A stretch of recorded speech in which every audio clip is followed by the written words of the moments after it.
A very good morning to all of you. Today I will teach hysteria, which is also named as a conversion disorder. प्यारे विद्यार्थियों, आज मैं आपको hysteria या conversion disorder के बारे में बताना चाहूँगा. It's a separate category of the disorder. इसमें भी जो मुख्यतः बात, जैसे लास्ट की क्लास में मैंने साइकोन्यूरोसिस पढ़ाया था, साइकोन्यूरोसिस के अंदर ही इस प्रकार की एक चर्चा की जाती है. एक डिसऑर्डर है जो अन्य डिसऑर्डर से बिल्कुल डिफरेंट है, हिस्टीरिया जिसे कहा जाता है, और लेटर ऑन जिसे कन्वर्जन डिसऑर्डर का नाम भी दिया गया. इनफैक्ट ये जो कन्वर्जन डिसऑर्डर या हिस्टीरिया है, ये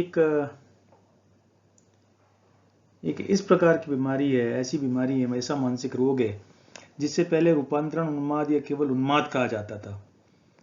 वास्तव में ये एक सोमेटोफॉर्म डिसऑर्डर का एक महत्वपूर्ण प्रकार है.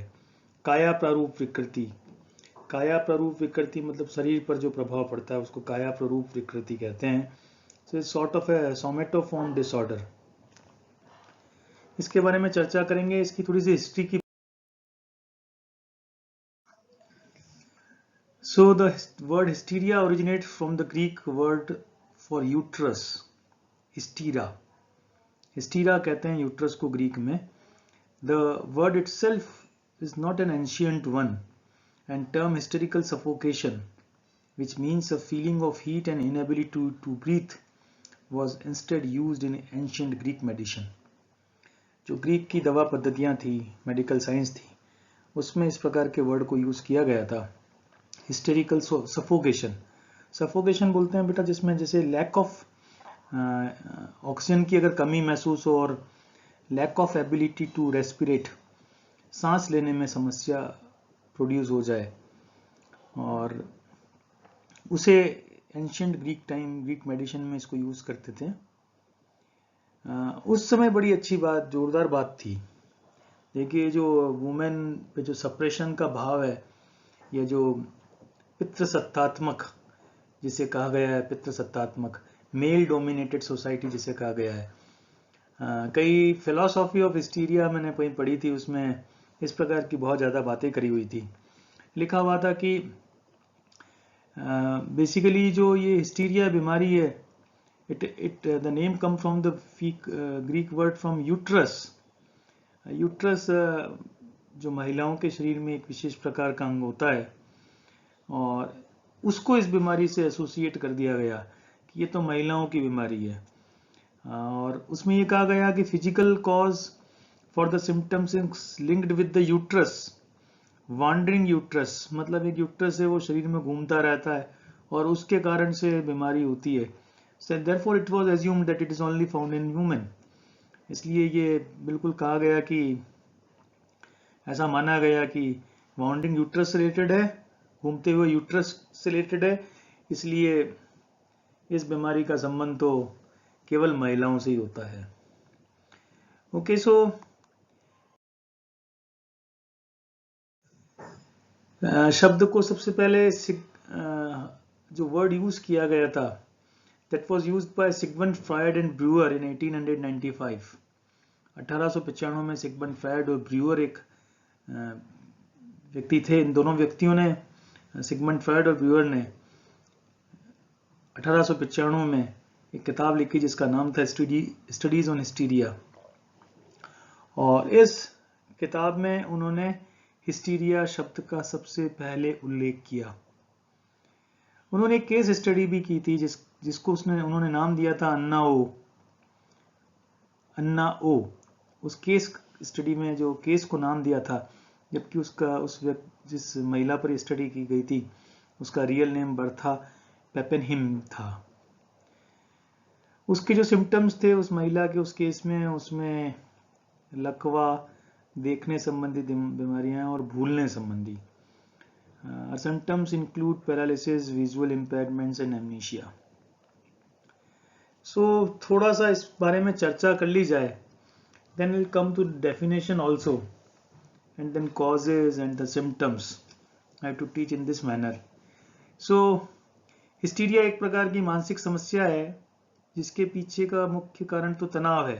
साथ ही में कोई गंभीर सदमा लगना, अपनी फीलिंग को दबाना, repression of the feelings, and especially it is related with the feelings which cannot be fulfilled, and if they are repressed, okay, वो दबा दी जाती है, that they cannot come in front, वो सामने नहीं आ पाती, या कोई हादसा या दाम्पत्य जीवन में परेशानी, I'm just underlining these lines, दाम्पत्य जीवन में परेशानी व आर्थिक कारण इस बीमारी की वजह बनती है. The basic cause behind this hysteria is, or say conversion disorder is, वो कारण मुख्य ये होता है कि जो महिलाएं हैं वो इस बात को प्रदर्शित नहीं कर पाती, अपने तनाव को, अपनी चिंताओं को, अपने द्वंद्वों को, और इस कारण से वो रिप्रेस करती रहती है, और वो रिप्रेस करने के कारण इस बीमारी से पीड़ित हो जाती है. ये मैंने आपको बताया है, महिलाएं अधिक प्रभावित होती है इस मानसिक समस्या, महिलाएं अधिक से अधिक प्रभावित होती है इस मानसिक समस्या से, महिलाएं अधिक प्रभावित होती है. बच्चों, ऐसा होता है उम्र के विभिन्न दौर में स्त्रियों में हार्मोनल चेंजेस होते रहते हैं, और हार्मोनल चेंजेस के साथ साथ कुछ सामाजिक परिवर्तन भी होते रहते हैं. जैसे हार्मोनल चेंजेस तो आपको मालूम है, प्यूबर्टी के साथ चेंजेस दृष्टिगत होते हैं, उसके बाद युवावस्था के बाद देन मेनोपॉजल स्थिति होती है. इस प्रकार से समय समय पर कुछ हार्मोनल डिफरेंसेस चेंजेस होते हैं, और इसके अलावा उनकी जो रूटीन लाइफ है उसमें भी कुछ चेंजेस होते हैं. विवाह के बाद, नए घर जाने के बाद भी, वैवाहिक जीवन में परेशानियों के कारण भी महिलाएं इस प्रकार के रोग से ग्रसित हो जाती है. इनमें अधिकतर मामलों में ऐसा देखा जाता है कि महिला अपने मन की बात या परेशानी किसी से शेयर नहीं करती, जिससे मन ही मन उसका तनाव बढ़ने लगता है और वो हिस्टीरिया के रूप में सामने आता है. मन में दबाई हुई बात और कुछ चिंताएं, उनको प्रदर्शित न कर पाना, अपनी द्वंद्वों को, या किसी प्रकार के जो ये कहना चाहिए कि जो जिन बातों से वो संतुष्ट नहीं होती महिला, और उन बातों को वो दबा के रख लेती है, और अपने विजन्स, उसको किस प्रकार से समस्याओं का समाधान करना है उसको शेयर नहीं कर पाती, और इस कारण से वो अपने मन की बात को, परेशानी को दबा के रखती है, और दबाने के बाद ये थोड़े दिन में कन्वर्ट होकर हिस्टीरिया का रूप ले लेते हैं. ध्यान दें, I just use the word convert, इसीलिए इसको कन्वर्जन डिसऑर्डर चर्चा करेंगे. बेसिकली कन्वर्जन, किस चीज का conversion? Conversion of symptoms, the causes are psychological one and the conversion is on physical dimensions. ये कहना चाहिए कन्वर्जन, ये रूपांतरण किस बात का? रूपांतरण उन तनावों का, उन द्वंद्वों का जो किसी महिला ने अपने अंदर दबा के रखे हैं, और कन्वर्जन किस में? फिजिकल सिम्टम्स में, शारीरिक लक्षणों में. जैसे अभी थोड़ा एग्जांपल्स लेंगे तो और आपको इस बात को क्लैरिफाई होगा, and when then will discuss few things, then कुछ केसेस भी हम लोग डिस्कस करेंगे कुछ एग्जांपल्स के साथ, तो ये बात सारी क्लैरिफाइड होगी. It is an extreme psychological condition which a person reacts out of proportion to a stimulus. Historically, hysteria was thought to manifest itself in women with variety of symptoms which includes anxiety, shortness of breath, fainting, insomnia, irritability, nervousness, as well as sexually forward behavior.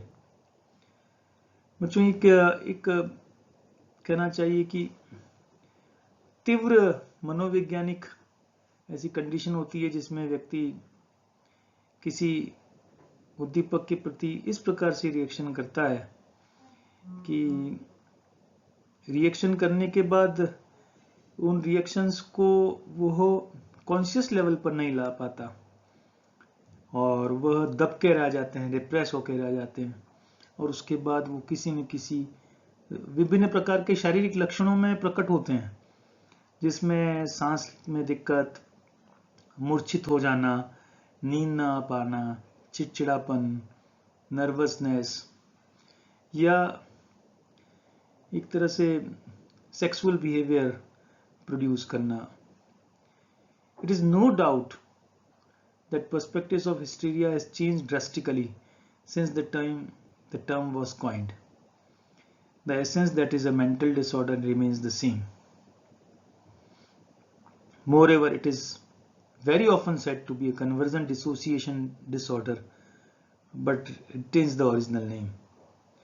हमें मालूम होना चाहिए जो perspectives हैं समय के साथ, जो पर्सपेक्टिव्स भी चेंज होने लगे हैं, वो चेंज होते रहे हैं.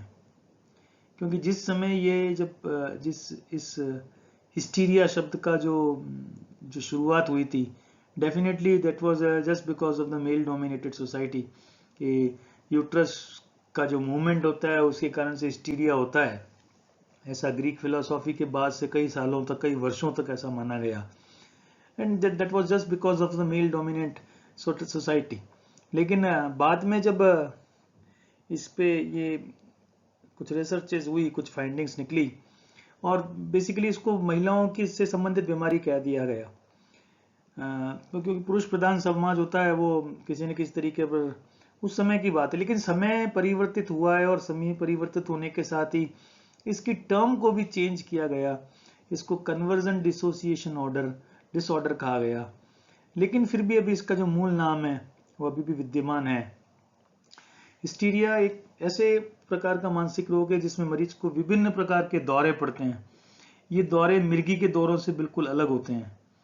मरीज को यह भ्रम होता है कि वह बेहोश है, या उसे दिखाई नहीं दे रहा है, या उसका हाथ अथवा पैर काम नहीं कर रहे हैं, या उसे दौरा पड़ रहा है जिसमें हाथ व पैर लगातार हिल रहे हैं. जो भ्रम उसके मन में होता है वैसा ही वह करने लगता है. इसी को कन्वर्जन रिएक्शन कहते हैं. देखिए, ये इसमें कुछ दौरे पड़ते हैं जिसमें व्यक्ति गिर जाता है, और जो पेशेंट है उसको ऐसा लगता है कि वो बेहोश हो चुका है, उसे दिखाई नहीं दे रहा है, या उसे सुनाई नहीं दे रहा है, उसके हाथ पांव काम नहीं कर रहे हैं, और वह हाथ पैर लगातार हिल रहे हैं. उसके जैसा मन में उसके जो भ्रम होता है, इल्यूजन जैसा होता है, वैसा ही वह एक्टिवेट करने लगता है, वह बिहेव करने लगता है. And that is known as a conversion reaction. जहां तक इसके कॉजेस की बात की जाए, किन कारणों से होता है, सो थोड़ी से कॉजेस की चर्चा मैं आपके सामने कर रहा हूं. पहले मैं ये जो लिखा है इसको रीड आउट करूंगा, then I will just take one by one कुछ इन फ्यू पॉइंट्स कि what are the main causes of the conversion disorder और से hysteria. We can be never precise in declaring the actual cause of becoming hysterical. Sometimes upbringing plays an important role in it.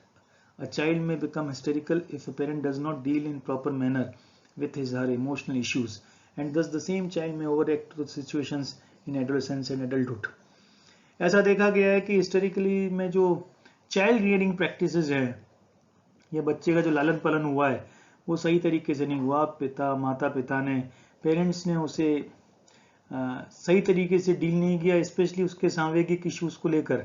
और इस प्रकार से वो उन कुछ issues पर, कुछ बातों पर, कुछ सिचुएशंस पर, जो एडोलेसेंस है और जो एडल्टहुड है, मतलब जो प्रौढ़ावस्था में है, चाहे वो किशोरावस्था में है, ऐसा बच्चा सिचुएशंस के प्रति ओवर रिएक्ट करता है. और ऐसा देखा गया है कि जो हिस्टीरिया के जो पेशेंट्स हैं, इसमें जो युवा है, वो ऐसा देखा गया है कि युवावस्था में वो एब्यूजिंग करते हुए पाए जाते हैं, गाली गलौज करते हुए या अपशब्द बोलते हुए पाए जाते हैं. ये जो गाली गलौज है, ये चाहे वो शारीरिक को लेकर हो, चाहे वो मानसिक स्तर पर हो, चाहे वो सेक्सुअल स्तर पर हो, इस प्रकार की गाली गलौज या अपशब्दों का प्रयोग किया जाता है. And these later on develop phobias, वो इस प्रकार से दुर्भीतियों को जन्म देते हैं. अकारण डरना फोबिया कहलाता है. Irrational fear is known as an phobia, mostly pertaining to the factor that has produced them to hurt. उन बातों से रिलेटेड जो दुर्भीति उत्पन्न होती है, जिन बातों से उसे नुकसान पहुंचने वाला है. The parents who scold and yell to at the children at every time make bullying a habit at home and brought up children as introvert and under authoritative parenthood are prone to develop many developmental, behavioral and emotional defects, hysteria being one of them. ऐसा देखा गया है कि जो parents है वो हर बात पर टोका टोकी करना, डांटना, बच्चे से समय समय पर रेगुलरली इस प्रकार की डीलिंग करते हैं और एक तरह से आदत सी बन जाती है। और इस आदत में जिस बच्चे का लालन पालन हो रहा है वो बच्चा धीमे धीमे अंतर्मुखी बन जाता है और वो अपने जो ये कहना चाहिए ऑथोरेटिव पेरेंटहुड के अंदर पला है, या ये कहना चाहिए ऑथोरेटिव को हिंदी में कहते हैं बेटा, एक तो लोकतंत्र होता है और एक ऑथोरेटिव मतलब जिसके अंडर में काम करते हैं उसको ऑथोरेटिव कहते हैं। तो ऐसे माता पिता के अंडर में होता है और इस प्रकार से बहुत प्रकार के विकासात्मक, व्यवहारात्मक और संवेगात्मक जो डिफेक्ट्स है वो प्रोड्यूस होते हैं और उसी में से एक हिस्टीरिया है। इसके कॉजेज में यही है बात इंपॉर्टेंट कि व्यक्तित्व के कुछ गुण हैं वो रिस्पॉन्सिबल होते हैं बच्चे का लालन पालन में, जो व्यक्तित्व के गुण उसके विकसित हुए हैं वो, और इसमें जो व्यक्ति है वो ये चाहता है कि डेंजरस और अनवांटेड सिचुएशन से अपने आप को बाहर निकाल दे, या जो रेस्ट्रिक्शन इन अचीविंग डिजायर्ड गोल, ये जो लक्ष्य निर्धारित किए हैं उन लक्ष्यों में उसको बाधा पहुंच रही है, या जो अवांछित आवेग है उसको रोकने की कोशिश कर रहा है। अवांछित आवेग मतलब मन में जैसी इच्छाएं हो रही है और उसको मीट आउट नहीं कर पा रहा। मन में कई प्रकार की इच्छाएं हो सकती है और उन इच्छाओं को, आवेगों को रोकना, और वो अवांछित है, जो आवश्यक नहीं है, ना जरूरत है ना आवश्यक है, लेकिन फिर भी इस प्रकार की उसके अंदर इंपल्सेस प्रोड्यूस हो रहे हैं और वो उनको रोक नहीं पाता। सो इस प्रकार की हिस्टेरिकल टेंडेंसीज को जन्म दे देता है। To get rid of dangerous vocation, job, responsibility, कोई ऐसे काम में वह व्यस्त है जिसको थोड़ा सा खतरनाक तरीके का है, ऐसा व्यवसाय है, या उसके कार्य में उत्तरदायित्व बहुत ज़्यादा है, इस कारण से वो उनसे उस कार्य को छोड़ना चाहता है, उस जॉब को छोड़ना चाहता है, तो भी इस प्रकार के लक्षण दृष्टिगत होते हैं। और सामाजिक आर्थिक कारक तो महत्वपूर्ण रूप से प्रभावी होते ही हैं। आप हम सबको मालूम है कि समाज और संस्कृति इन सारी बातों को सोचने के लिए, समझने के लिए एक तरह से प्रेशर क्रिएट करती है और उस प्रेशर से बचने के लिए व्यक्ति इन हिस्टोरिकल सिम्टम्स में कन्वर्ट हो जाता है। सो एक कुछ और बात करना चाहता हूं कॉजेस को लेकर। सो कॉजेस में बच्चों कुछ पॉइंट्स हैं ऐसे जिनको मैं डिस्कस करूंगा। सबसे जो पहली इंपॉर्टेंट बात है कॉजेस में,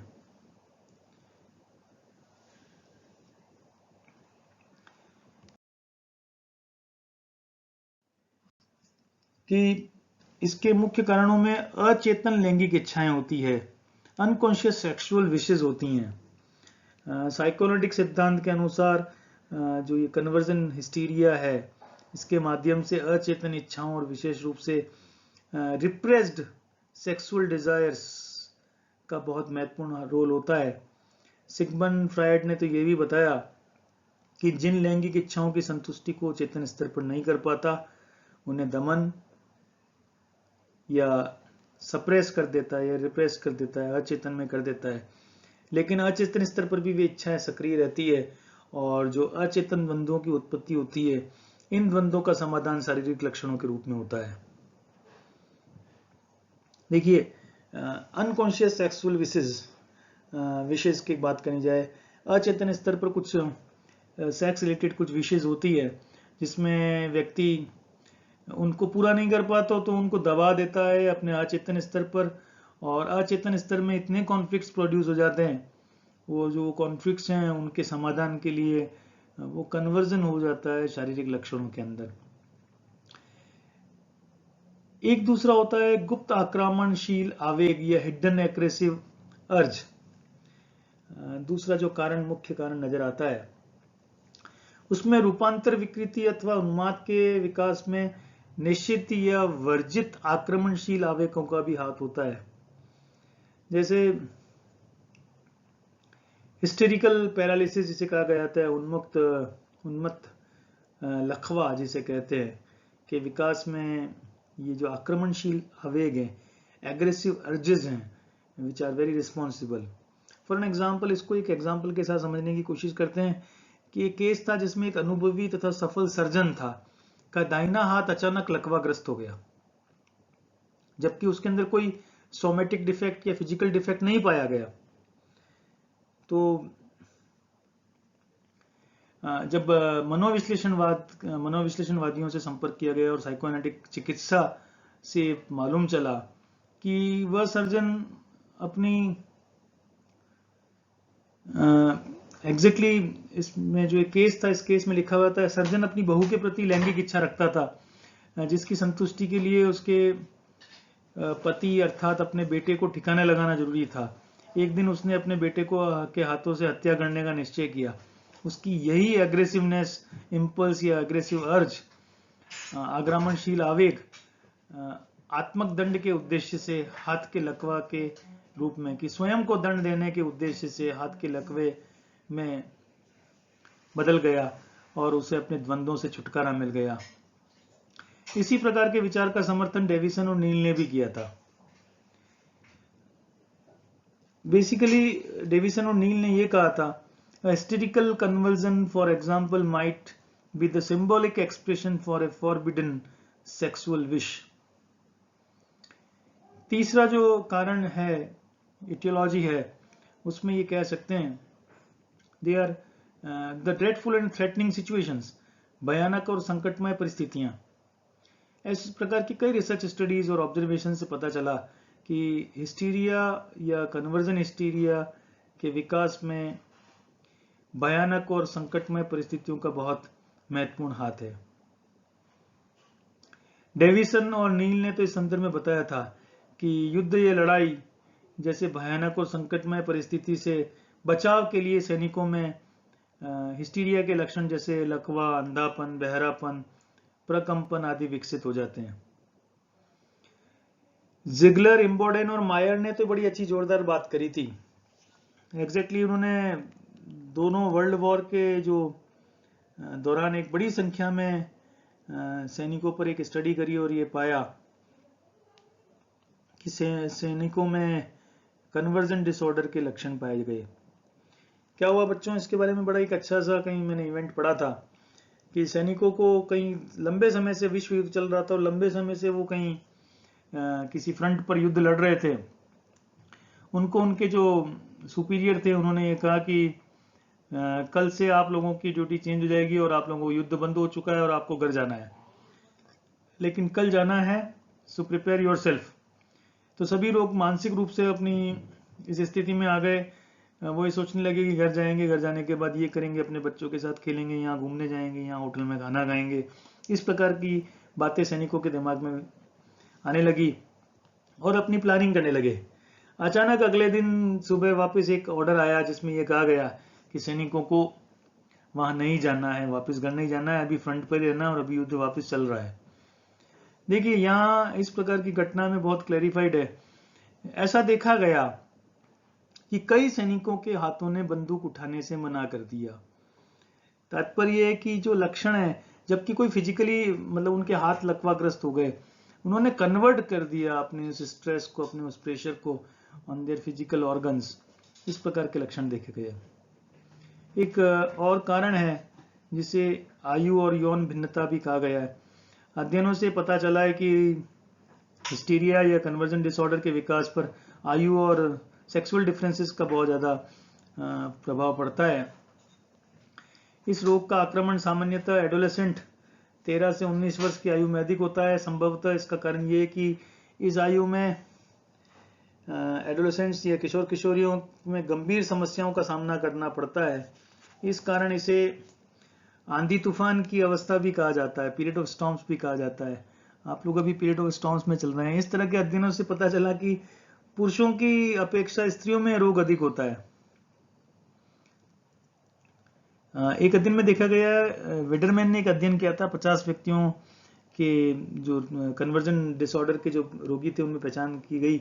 उसमें से 44 वर फीमेल्स एंड 6 वर मेल्स। देखिए यहां मैं एक बात बहुत क्लैरिफाई करना चाहता हूं कि शुरू में इसे महिलाओं की बीमारी कहा गया, लेकिन इसमें पुरुषों में भी इस प्रकार के लक्षण देखे गए। तो जो इनिशियल लेवल पर जो यूट्रस की बात की गई कि यूट्रस के मूवमेंट के कारण हिस्टीरिया जन्म का बर्थ होता है, ओरिजिनेट होता है, ऐसा कुछ नहीं है। Okay, so it's a sort of a pressure, mental pressure which is repressed, जो दबा दिया गया है, which is converted into physical symptoms, वो शारीरिक लक्षणों में परिवर्तित हो जाता है। पर्सनालिटी ट्रेट्स की बात करी, व्यक्तित्व गुण इस प्रकार के होते हैं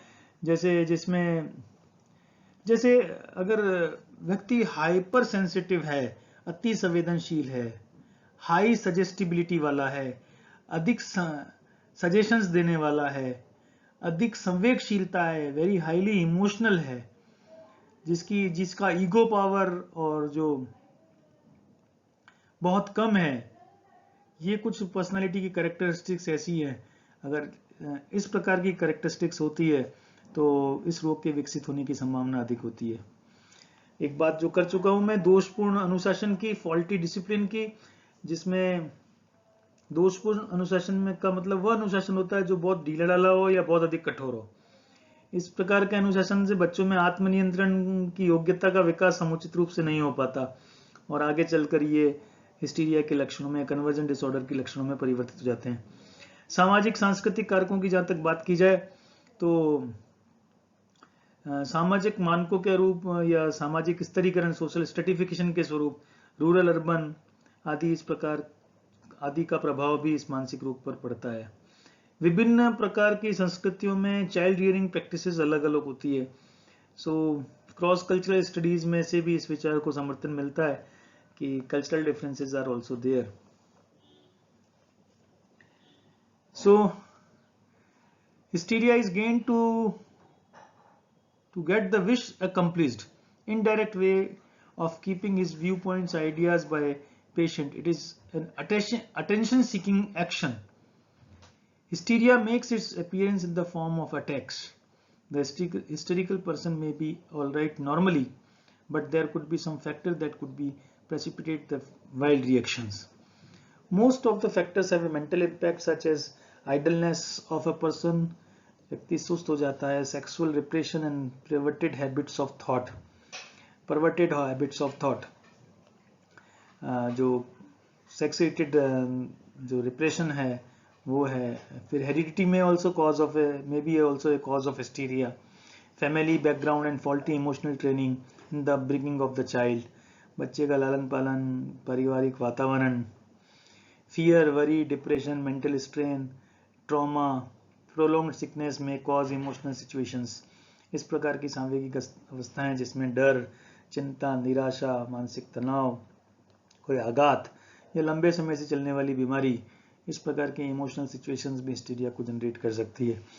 suddenly meeting an undesirable relative और फ्रेंड, अचानक किसी दोस्त से, जो अवांछित कोई रिश्तेदार या दोस्त से मिल लेने पे भी, डेथ और loss of A loved one, अपने नियर डियर कोई है उसकी डेथ या उसको खो लेने की कारण भी इस प्रकार से हिस्टीरिया के लक्षण प्रकट हो सकते हैं। Unexpected failure of loss of in business, बिल्कुल जो ऐसा सोचा नहीं गया और ऐसा अगर बिजनेस में फेलियर हो जाता है तो भी हो जाता है। अ बिटर वर्ड और a false allegation made by someone, किसी व्यक्ति के द्वारा एक गलत शब्द या कुछ झूठा आरोप लगाया जाए, या सेवरल मेंटल ट्रेमा और physical hurt in the past, या पूर्व के समय में बहुत प्रकार के मानसिक आघात या शारीरिक आघात लगे हैं तो भी इस प्रकार के रोगों की होने की संभावनाएं बढ़ जाती है। जहां तक बात की जाए क्लिनिकल सिम्टम्स की, तो दो प्रकार के क्लिनिकल सिम्टम्स नजर आते हैं, sensory and motor. Sensory symptoms में जहां बात की जाए तो बड़ी इंटरेस्टिंग सी कुछ बातें हैं जो मैं आपके साथ में शेयर करूंगा।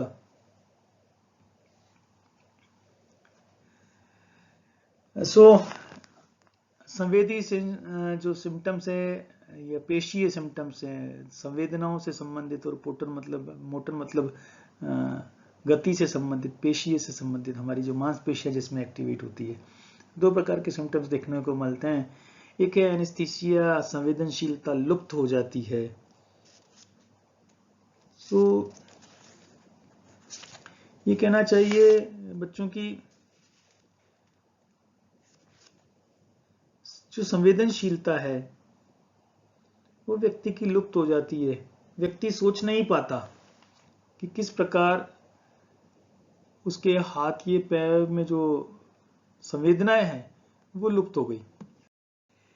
जो सेंसरी सिम्टम्स है उसमें मैंने बताया, जैसे इसमें जो पहला सिम्टम है एनेस्थेसिया, संवेदनशीलता लुप्त हो जाना, एनेस्थेसिया जिसे कहा जाता है। इसमें ये होता है कि इसमें रोगी के किसी अंग में संवेदनशीलता लुप्त हो जाती है, गायब हो जाती है।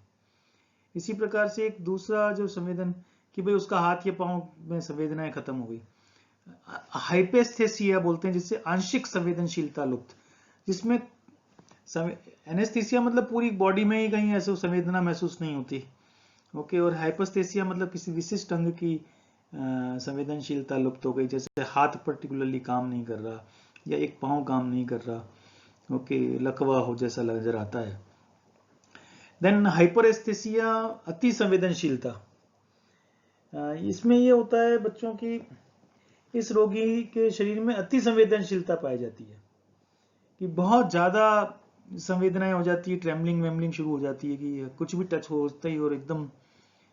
फिर एक चौथी प्रकार की संवेदना जिसे एनाल्जेसिया कहते हैं, जिसमें क्या है, पेन रिलेटेड या जो दुख दर्द से रिलेटेड प्रति दुख दर्द के प्रति संवेदनशीलता लुप्त आ जाती है। अगर उसको दर्द नहीं होगा, उसको कोई तकलीफ नहीं होगी, किसी भी शरीर के अंग पर कुछ चबा दिया जाए, कुछ हाथ लगाया जाए तो भी कुछ नहीं। एंड देन पैरेस्थेसिया, जैसे असाधारण संवेदना होते हैं, उसमें इस प्रकार की संवेदना क्या होता है कि असाधारण होती है, जैसे किसी को घंटी सुनने की आवाज आदि का अनुभव करता है। इसके अलावा भी कुछ विजन रिलेटेड भी कुछ सिम्टम्स हैं, जिसमें ब्लड से जैसे विजन है वो ब्लड हो जाता है, फोटोफोबिया है, डबल विजन हो जाता है। मतलब ये कहना चाहिए कि धुंधली दृष्टि हो गई या प्रकाश की असहनीयता, फोटोफोबिया, या दोहरी दृष्टि, किसी को एक आंख से कम दिखाई लगता है, पढ़ते समय अक्षरों का एक साथ मिल जाना। ओके, और इसके अलावा कुछ ऑडिटरी रिलेटेड भी जो श्रवण संबंधी कुछ लक्षण भी दिखते हैं संवेदनाओं के, जो सेंसरी जो सिम्टम्स हैं उसमें अनक्लियर ऑडिशन, आवाज साफ नहीं सुनाई देती है, कान में गूंजती हुई आवाज सुनाई देती है। ओके, और इसके अलावा कुछ अलौकिक शक्ति जैसे भगवान या पैगंबर आदि की भी अपूर्व वाणी सुनने का अनुभव होता है ऐसे व्यक्तियों को।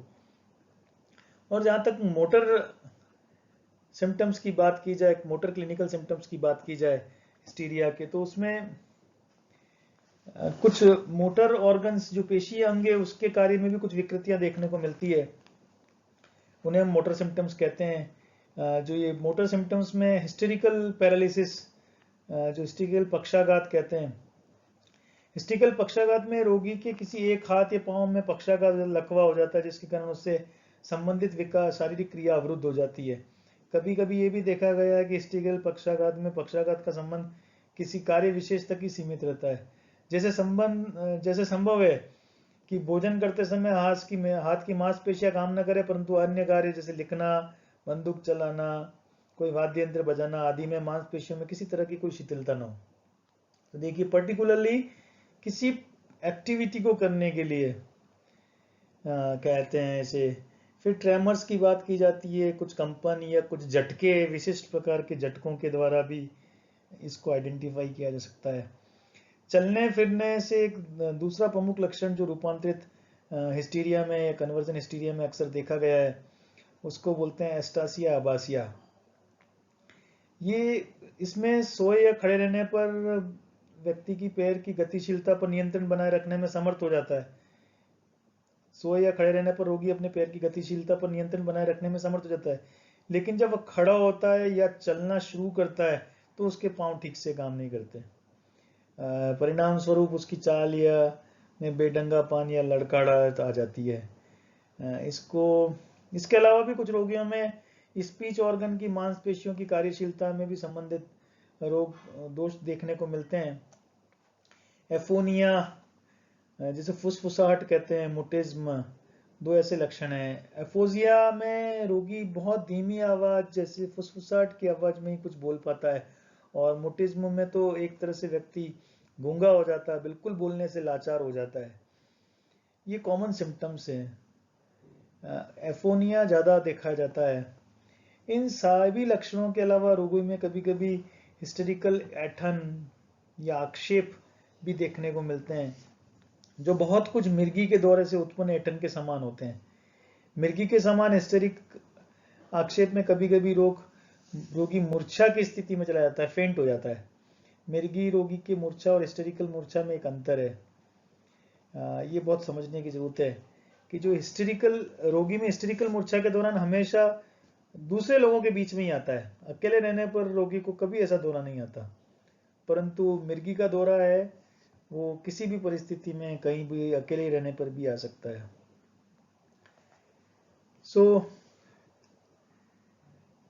ये समझना आवश्यक है कि यहाँ हिस्टीरिया और मिर्गी दोनों बिल्कुल डिफरेंट चीज है। मिर्गी का जो बेसिक रीजन है वो न्यूरल इम्बैलेंसेस हो जाते हैं, जबकि यहाँ पर जो इम्बैलेंसेस हैं वो इम्बैलेंसेस रीजन साइकोलॉजिकल वन है और जो कन्वर्ट होकर फिजिकल सिम्टम्स पर इफेक्ट डाल देते हैं, उसे कन्वर्जन डिसऑर्डर कहते हैं या हिस्टीरिया कहते हैं। कॉमन साइंस एंड सिम्टम्स की जहां तक बात की जाए, उसमें सेडेक्टिव बिहेवियर है, परेशान करने वाला व्यवहार करना, high level of emotional dependency, सांवेगिक निर्भरता की बात की जाती है, प्लेटोनिक फ्रेंडशिप्स, इस प्रकार की मित्रताएं निभाना जो प्लेटोनिक होती है नेचर में, इंटॉलरेंस, इंटॉलरेंस बड़ा पॉपुलर वर्ड है नाउअडेज, असहिष्णुता या जिसको टाला नहीं जा सकता, फ्रस्ट्रेशन, कुंठा, ब्रीफ लॉस ऑफ कॉन्शियसनेस, चेतनता की कमी हो जाना या उसका लॉस हो जाना, इरिटेबिलिटी, बेचैनी, science and symptoms during fits, जब इस प्रकार के दौरे आते हैं उस समय व्यक्ति हाइपर इमोशनल होता है, और क्राइंग स्पेल्स, टेंटम्स, कुछ चिल्लाता है और कुछ अजीब अजीब से शब्द बोलता है, इंक्रीजिंग एब्डोमिनल कंस्ट्रिक्शन, अपने एब्डोमेन को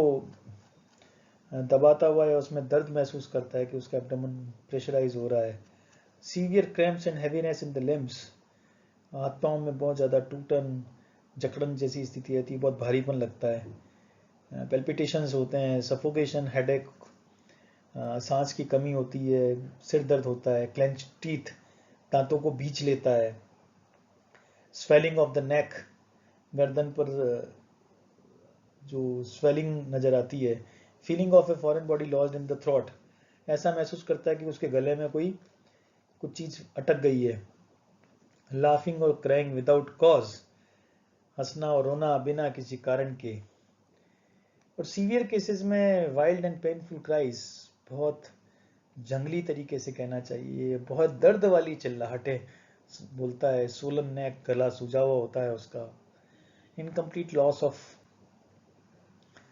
कॉन्शियसनेस, चेतनता को से दूर हो जाता है, वायलेंट मूवमेंट्स, इस प्रकार की गतिविधियां करता है जो हिंसक हो जाती है, उसकी हार्ट बीट बढ़ जाती है और उसे कन्वल्जन्स हो जाते हैं, दौरे पड़ते हैं, गिर जाता है। The hysteria patient usually has a weak will power, craving for love and sympathy and has a tendency towards emotional instability. Hysteria का जो पेशेंट है वो उसकी जो विल पावर है बहुत कम होती है और वो प्यार की और सिंपैथी की तलाश में एक इमोशनल इनस्टेबल हो जाता है, और उसकी तलाश करने के कारण अपनी जो रिक्वायरमेंट्स है और जो रिप्रेस्ड अर्जेस हैं उन अर्जेस को वो फिजिकल सिम्टम्स में कन्वर्ट कर लेता है। हिस्टीरिया एपिसोड में लास्ट फॉर डेज और वीक्स, कुछ समय और कुछ सप्ताह के लिए हो सकते हैं, लेकिन इसको हटाया जा सकता है। Telling about this treatment, as a psychologist we have to deal with this hysteria patients. तो सबसे पहले तो हिस्टीरिया समझ लेना है कि हिस्टीरिया होता क्यों है। ओके, सो अगर हम ये कारण का पता लगाते हैं कि what are the causes of this mental pressure और टेंशन, किस कारण से ये कन्वर्जन हो रहे हैं, अगर उसको पता लगा लें तो बहुत सारी हद तक हम इस हिस्टीरिया के जो सिम्टम्स इसको ठीक कर पाएंगे, रोगी को ठीक कर पाएंगे। Patients needs to be understand, बड़ी इंपॉर्टेंट बात की गई। कि जो पेशेंट है उसकी आवश्यकताओं को समझना बहुत जरूरी है कि वो क्या चाहता है, उसकी विशेष क्या है, उन विशेष को पूरा करने का प्रयास करना चाहिए या उसको जस्टिफाई कराना चाहिए कि what is right and what is wrong, which can be done through counselling. So patients की जो नीड्स हैं उसको समझने की आवश्यकता है। कट सेकेंडरी गेन्स, जैसे मैंने, बहुत इंपॉर्टेंट बात है बेटा कि जो जो द्वितीयक लाभ हो रहे हैं, जैसे प्रारंभिक लाभ तो उसको हो नहीं पाते, उसकी इच्छाएं पूरी नहीं हो पा रही है, तो जो ये अटेंशन सीकिंग बिहेवियर है, इस तरह से करने से क्या हुआ कि ये गिरने से या शरीर के हाथ में काम करने से बंद होने से लोगों का ध्यान उस तरफ हो जाएगा और उस तनाव से दूर हो जाएगा। तो इस प्रकार की जो टेंडेंसीज उसने, जो डिफेंस मैकेनिज्म अपने अंदर जो विकसित किया है, उसको यूटिलाइज कर रहा है, उसको कट करने की बहुत अधिक आवश्यकता है। Through the help of the psychologist, okay, मनोवैज्ञानिकों के द्वारा, मदद के द्वारा, या काउंसलिंग करने वाले की मदद के द्वारा से इन सेकेंडरी गेन्स को हम कट कर सकते हैं।